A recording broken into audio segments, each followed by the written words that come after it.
ఈ రోజు yes Venkatrao IAS కార్యనిర్వహణ అధికారి జూలై 2025 మాసంలో తన వేతనం నుంచి ₹1,00,000 శాశ్వత నిత్య ప్రసాద వితరణ స్కీమ్‌నకు విరాళంగా అందజేశారు.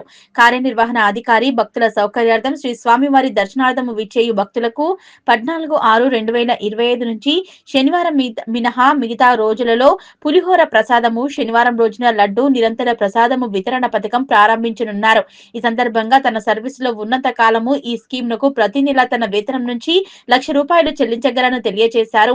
ఈ విధంగా విరాళం అందజేశారు. గతంలోని 3 లక్షలు, ప్రస్తుతం 1,00,000 వేసి 4 లక్షల విరాళము అందజేశారు. కాగా ఈ స్కీమ్ వల్ల దర్శన అనంతరం భక్తులకు ఉచిత ప్రసాదాన్ని స్వీకరిస్తూ హర్షం వ్యక్తం చేస్తున్నారు.